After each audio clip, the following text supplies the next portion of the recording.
عليكم، اخباركم ايه؟ كل سنه وانتم طيبين. الزمالك عاد بقوه، وعود احمد للزمالك بعد الهزيمه من زد النهارده في قبل النهائي كاس مصر. اللي هيكسب من الزمالك وبيراميدز هيقابل الاهلي. الزمالك لعب الماتش يا جماعه في اول 4 دقايق دخل فيه الهدف الاول او 5 دقايق من فيستون مايلي لاعب نادي بيراميدز، وهدف ولا اروع في اول 5 دقايق كرة عرضية. ويستمر الزمالك في الكرات رايحة جاية، وبيراميدز رايحة جاية، وده يضيع وده يضيع.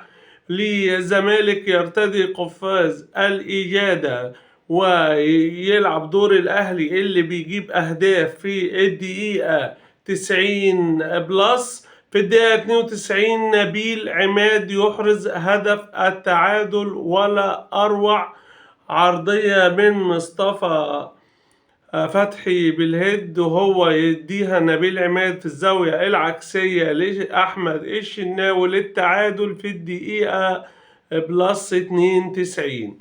لما يرجعوا للوقت الإضافي على شوطين 15 و15، وتظهر الإثارة في الدقيقة 92. مصطفى فتحي لاعب الزمالك السابق واللي الزمالك عايز يرجعه وهو نفسه يرجع الزمالك، يجيب هدف بيراميدز الثاني مصطفى فتحي في الدقيقة 1101. سامسون أكونيلا لاعب الزمالك يحرز هدف التعادل للزمالك، وتزداد المباراة متعة وإثارة فوق العادة. ولكن محمد حمدي في الدقيقة 108 ليه رأي آخر، يضع كرة من قريب من نقطة الجزاء في زحمة في منطقة الجزاء على يمين أحمد الشناوي، صعبة جدا جدا. بعدها ب4 دقايق ما يسكتش ناصر منسي ويهد ولا أروع على يمين الشناوي، وجوه الجون الهدف الثالث. 3-3. ماتشات ولا نهائيات عالية جدا، ولا نهائي كاس مصر بطولة لوحده. ماتش النهاردة والزمالك مع معتمد جمال شكل تاني وطعم تاني، واللعيبة بتنزل بتاكل الملعب، عايزة يظهروا كويسين قدام المجلس الإدارة الجديد. الماتش يروح لضربات المعاناة الترجيحية، والناس تقول الشناوي وعواد والاتنين بيصدوا ضربات جزاء ولا أروع. المسلوسي يضع ضربة الجزاء الأولى على يمين الشناوي، وعبد الله السعيد يحرز ضربة الجزاء الأولى لبيراميدز على يسار عواد. رؤى ضيع أول ضربة تاني ضربة جزاء للزمالك، وهي أول ضربة جزاء ضائعة تضرب في القائم الأيمن. رمضان صبحي يحرز ويعزز فوز بيراميدز في ضربة جزاء تانية على يسار عواد.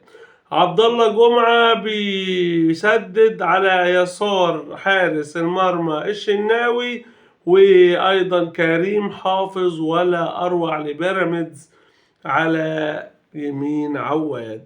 ناصر منسي الناس خافوا وقعدوا يعلقوا يقول لك أحرز هدف ولا أروع في المباراة، وهيجي يضيع في ضربات الجزاء ولا حد هيكلمه، لكن ناصر منسي أحرز ضربة جزاء.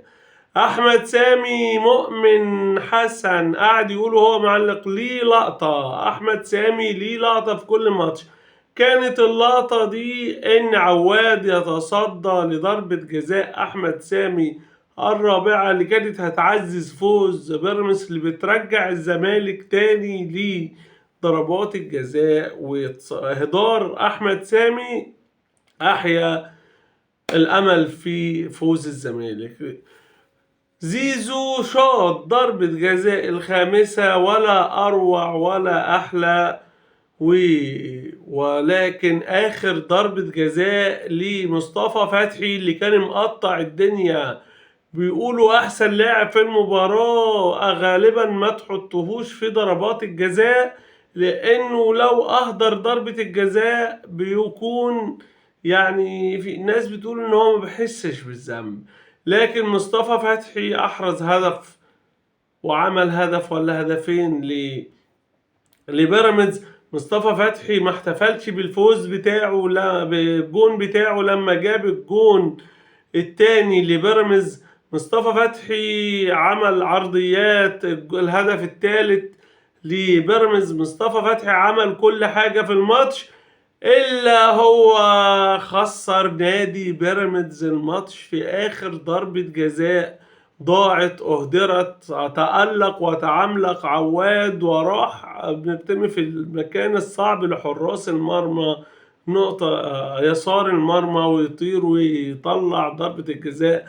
كل الناس عارفة إن عواد عالي عالي عالي في ركلات الجزاء. ألف ألف مبروك للزمالك العودة بقوة والفوز والانتصار. عمرنا ما شفنا الزمالك بيرجع بالجمال ده والحلاوة دي.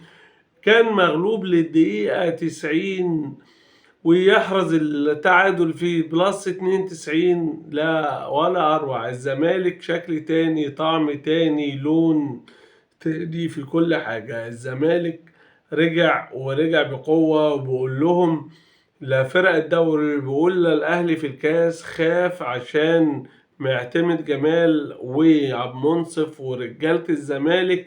اللعيبة عبد الله جمعة أنا ما شفتوش في الملعب من زمان. كلهم بيقولوا للثلاثي الهارب فتوح والزنانيري وحارس المرمى ماشي محمد صبحي مش عايزينكم ما ترجعوش عارضينهم للبيع يروحوا اي فريق.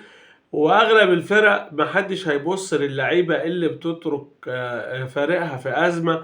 يتركوا الفريق بتاعهم في ظل الناس محتاجينه. ما ينفعش، ده مش كورة وده مش لعب.